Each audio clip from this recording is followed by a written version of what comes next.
যদি একটি সুষ্ঠু নির্বাচন হয়, বিএনপি 250-এর উপরে আসন নিয়ে সরকার, আর এই জনপ্রিয়তা দেখে বহু লোক মনে করে যাদের 17 বছরে কেউ দেখে নাই, তারা মনে করে হাসিনাকে আমরা দেশ ছাড়া করতে বাধ্য করেছি।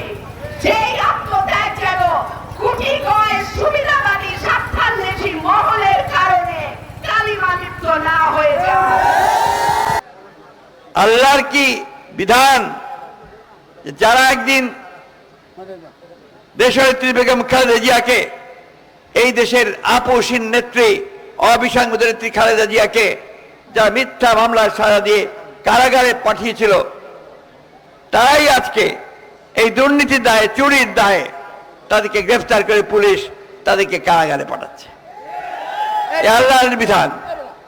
গণতন্ত্র প্রতিষ্ঠার জন্য আমরা সব সময় লড়াই করেছি, সংগ্রাম করেছি। বন্ধুগণ, আমাদের নেত্রী দেশনেত্রী বেগম খালেদা জিয়াকে সম্পূর্ণ বেআইনিভাবে মিথ্যা মামলা দিয়ে তাকে 6 বছর জেলে রাখা হয়েছে এবং সেখানে তাকে স্লোপাধীন করার ফলে তিনি অসুস্থ হয়ে পড়েছেন, যেখানে এখনো তিনি সুস্থ হতে পারছেন না। মুক্ত হওয়ার পরেও আমাদের নেতা তারেক রহমান সাহেবকে, ভারপ্রাপ্ত চেয়ারম্যান, তাকে মিথ্যা মামলা দিয়ে নির্বাসিত করে রাখা হয়েছে এবং তাকে এখনো এই দেশে আমরা নিয়ে আসতে পারিনি, কারণ বিভিন্ন রকম টাল বাহানা চলছে। কোন রকম টাল বাহানা আমরা সহ্য করব না। আমি পরিষ্কার করে আজকে এই সভা থেকে বলতে চাই যে সমস্ত মামলা প্রত্যাহার করে অবিলম্বে তারেক রহমানকে দেশে ফিরিয়ে আনার ব্যবস্থা করা হোক।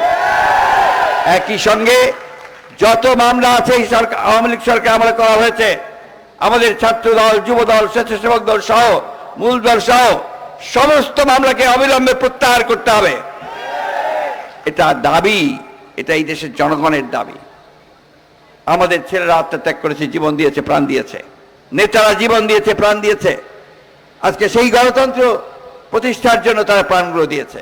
সুতরাং তাদেরকে সম্মান দেখিয়ে এবং যাদের বিরুদ্ধে মিথ্যা মামলা হয়েছে সেই মামলাগুলোকে প্রত্যাহার করে দেশে গণতন্ত্রকে প্রতিষ্ঠা করবার, একটা সুষ্ঠু আবার নির্বাচন করবার একটা পরিবেশ সৃষ্টি করতে হবে।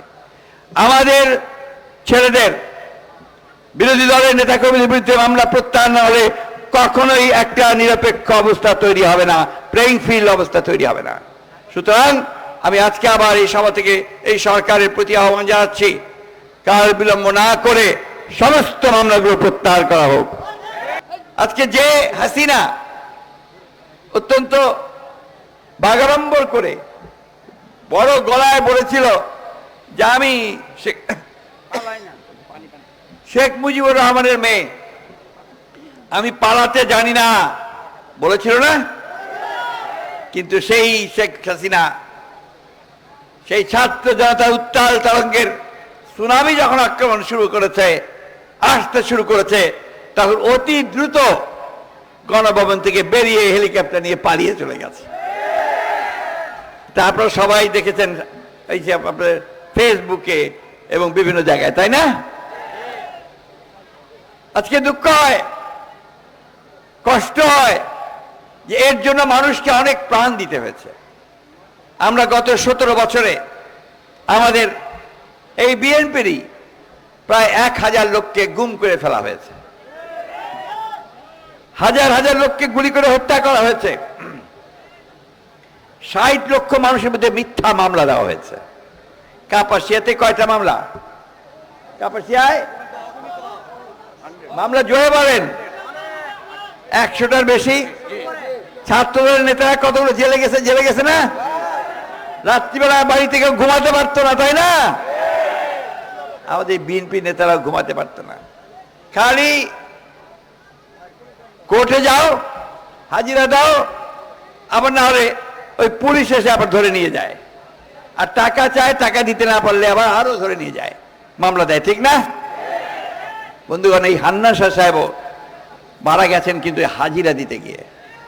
হাইকোর্টের ঢাকা কোর্টে যখন উনি যাচ্ছিলেন তখন ওইখানেই তার হাতের ব্যথা শুরু হয়, তারপরে তাকে হাসপাতালে নিতে নিতেই তিনি চলে যান। বন্ধুগণ, বক্তব্য বাড়াবো না, অনেক সময় হয়ে গেছে।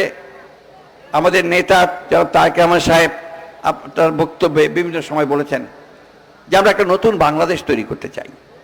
অনেক হয়েছে, আমরা এই 5 বছর পর পর আপনার নির্বাচনের জন্য মারামারি করতে হয়, কাটাকাটি করতে হয়, কারণ আওয়ামী লীগ ওই যে তত্ত্বাবধায়ক সরকারের বিধানটা তুলে নিয়ে গিয়েছিল, বাতিল করে দিয়েছিল, তার দলীয় সরকারের অধীনে নির্বাচনের ব্যবস্থা করেছিল, সেই জন্যই যত রকম সমস্যার সৃষ্টি হয়েছিল।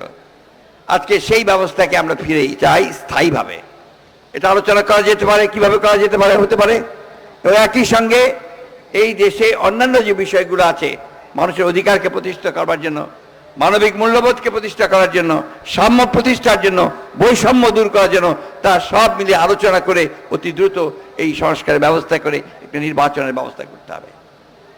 আমরা বারবার বলেছি যে একটা যৌক্তিক সময় আমরা অবশ্যই দেব। যৌক্তিক সময় মানে এই না যে তারা অনেক বেশি সময় নিয়ে আমাদেরকে পূর্বের অভিজ্ঞতার মতো অন্য কিছুর মধ্যে চলিয়ে দেবেন, সেটা পারা যাবে না। যত দ্রুত নির্বাচন করা যাবে ততই দেশের জন্য মঙ্গল হবে।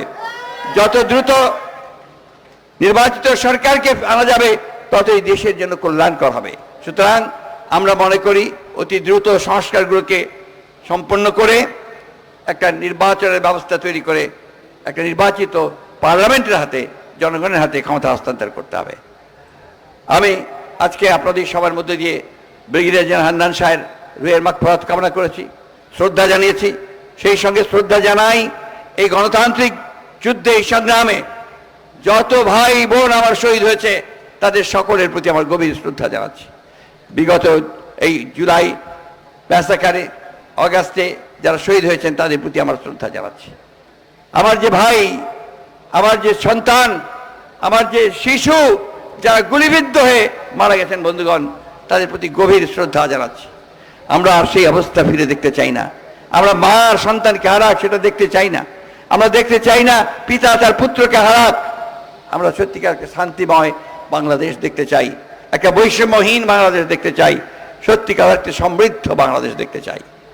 আমরা আমাদের ছেলেদের জন্য চাকরির ব্যবস্থা করতে চাই। আমরা আমাদের মানুষের জন্য কল্যাণকর একটা রাষ্ট্র নির্মাণ করতে চাই। আসুন আমরা সেই লক্ষ্যে এগিয়ে যাই এবং আমাদের নেতা হান্নান সাহেবের যে লক্ষ্য ছিল, ইচ্ছা ছিল, যে আদর্শ ছিল, সেটাকে সামনে নিয়ে সেটাকে বাস্তবায়িত করার জন্য আমরা সবাই গণতন্ত্রকে প্রতিষ্ঠা করবার জন্য আমরা সজাগ থাকি, সতর্ক থাকি এবং প্রয়োজনে